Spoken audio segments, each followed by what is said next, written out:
Tiba-tiba dia kata orang yang tidak faham. Tiba-tiba dia kata orang ni dia ada banyak hadis yang maudhu', hadis yang dhaif dimasuk dalam kitab dia. Akhirnya dicampur adukkan maudhu' dengan dhaif, dan kemudian dianggap maudhu' adalah dhaif dan dhaif itu adalah maudhu'. Tengok. Dhaif itu adalah hadis yang dhaif. Hadis dhaif, hadis lemah. Nanti dulu tak boleh terjemah tu tuan-tuan. Ada orang kata hadis dhaif ni maksud dia hadis lemah. Mana boleh terjemah? Dhaif kan? Kan dhaif tu bahasa Arab tak? Mana terjemah? Dhaif itu istilah. Kerana dalam dhaif ada banyak dhaif. Lepas tu ada benda tak boleh terjemah. Faham tak? Kalau dalam kitab mustalah hadis disebut hadis marfu'. Hadis yang marfu', maksudnya hadis ni disandar kepada Nabi SAW. Kalau terjemah marfu' tu hadis yang diangkat. Mampu. Takkan nak terjemah harfan biharfin dengan sebiji kalimah, tak boleh. Kerana itu istilah. Lepas tu kalau ada orang terjemah hadis dhaif, hadis lemah. Sabar cik. Hadis lemah, tak lemah ni bukan kamu. Hak lemah tu kamu tu, hak terjemah tu. Lepas tu kalau ulama' dia tulis, dia akan tulis hadis dhaif. Kalau hatta terjemah dalam bahasa Melayu, dia tulis bab hadis dhaif. Dia tak tulis bab hadis lemah. Tak boleh. Kerana istilah. Tengok. Digunakan ilmu dengan masa sedikit yang dia belajar untuk i'tirad, untuk tolak ulama' yang telah lama belajar daripada dia. Kemudian allazi amda umrahu fil ulum, yang telah menghabiskan umurnya dengan ilmu al-aqli wa syar'i, ilmu akal dan ilmu syara'. Wa hadzal ahmaq la ya'lam, orang bodoh ni tidak tahu. Wa yadhunnu anna ma ashkala alaihi huwa aidan mushkilun lil alimil kabir. Bila dia ada masalah, tuan-tuan, bila dia tengok dengan masyarakat ni, tengok masyarakat ni lepas mayang pakat baca zikir ni, dia kata ni ramai orang tak tahu ni tak betul ni. Dia kata tak tahu. Dia kata ramai orang cakap saya duduk mengaji tak betul ni zikir lepas mayang ni. Dia talqin apa? Duk baca zikir, baca talqin, baca Quran kepada si mati, baca tahlil. Ni apa ni? Ni bid'ah. Faham tak? Perkataan ni akan keluar pada mulut dia. Dan dia kata sebenarnya yang diamalkan oleh golongan muslimin di Nusantara ni tak betul. Dia i'tirad dengan alim besar yang datang sebelum dia, yang telah temu dengan dalil sebelum daripada dia. Dia tak ada temu sebab mengaji 3 tahun ni. 4 tahun, campur balik 7 tahun. Tu pun mukharrar, silibus. Yang ni baca, yang ni tak payah. Sebab ni tak masuk Malaysia. Tuk. Hak ni baca, hak ni masuk. Yang ni penting. Yang ni baca pun tak apa dah, tak baca pun tak apa, tapi tak apa tak penting. Jadi bila balik kampung, mengajak orang kampung, dia akan buka, dia kata, bab hadis ni, satu saya mengaji dulu tak apa penting. Enggak ni. Bab hadis ni tak keluar Malaysia dulu. Jadi tak apa nak penting, ni tak payah baca. Yang ni penting sebab doktor kata penting. Jadi saya kena baca kat tuan-tuan. Itu kat tuan-tuan ilmu. Macam tu kan akan keluar dengan masyarakat dan duduk dan bimbing masyarakat umat.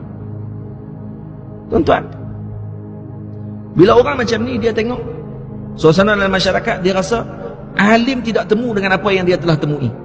Sedangkan orang alim yang telah lama belajar daripada dia bertemu dulu sebelum daripada dia tak ada lagi.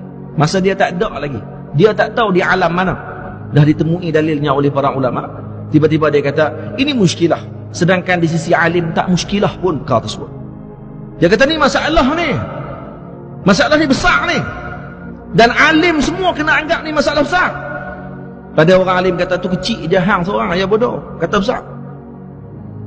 Faham tak tuan-tuan? Ini bukan saya sebut, Imam Ghazali yang kata. Saya cuma olah balik bahasa Kedah jadi nampak kasar sikit lah. Imam Ghazali kata dia nak rad ulama dulu, dan dia anggap ni masalah yang sangat besar, sedangkan masalah tadi di sisi alim tak besar pun. Kata ya, apa masalah dia? Baca khunut pun dia buat masalah. Orang baca khunut subuh dia masalah terus. Ni apa orang ni baca khunut subuh? Tu buat teruk.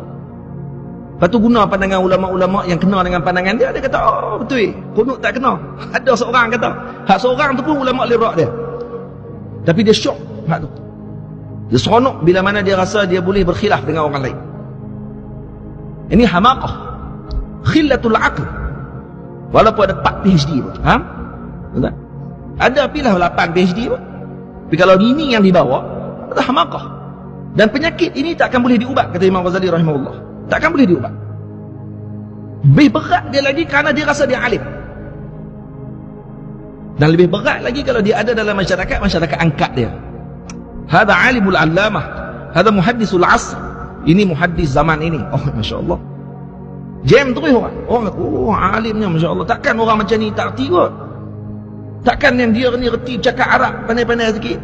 Boleh sebut ain tu jadi ain. Ya? Kalau hadis tu jadi sa' tu jadi sa' lebih pada Arab lagi.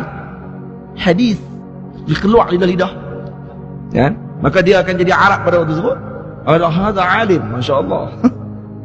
Orang pun takbir, Allahu akbar. Nah. Faham tak? Hadza hamaqah. Ini kebodohan. Kebodohan bila membawa kefasadan kepada umat Nabi sallallahu alaihi wasallam. Maka kata Al-Imam Al-Ghazali rahimahullah, orang yang begini jangan layan. Jangan dilayan dia. Isunya sekarang tuan-tuan yang dirahmati Allah adalah bila mana umat ini dihidangkan dengan dunia. Ini perkara yang paling dibimbang oleh Nabi SAW. Orang ramai nampak dunia hanya dengan harta. Orang tak nampak dunia dengan segulung ketah. Yang dengan dunia tersebut dia gunakan untuk menunjukkan bahawa dia berhak untuk membahaskan semua perkara. Hatta sanggup untuk memecah belahkan umat Nabi SAW hanya dengan segulung getah yang dia ada. Ada dunia. Ni pun dunia juga. Dunia yang dicela oleh Allah Subhanahu Wa Taala. Saya tidak katakan bahawa tidak boleh mengambil sijil. Tidak. Saya tidak cela sijil. Saya cela orang yang menggunakan dunia ini untuk memecah belahkan umat Nabi SAW. Digunakan keduniaan tersebut untuk menganggap bahawa saya yang paling betul. Orang lain tak betul. Ini salah. Faham tak saya nak masukkan apa ni?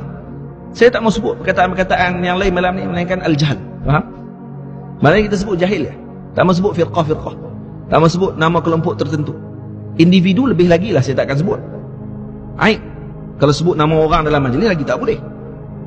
Haram. Jangan sebut nama orang. Kelompok-kelompok pun kita tak akan sebut. Yang kita sebut malam ni jahil. Jadi moga kita dapat ambil panduan.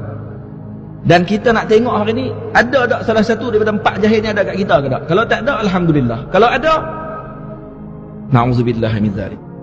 Kena banyak zikir, kena banyak selawat kepada Nabi SAW, moga dikeluarkan daripada penyakit tersebut.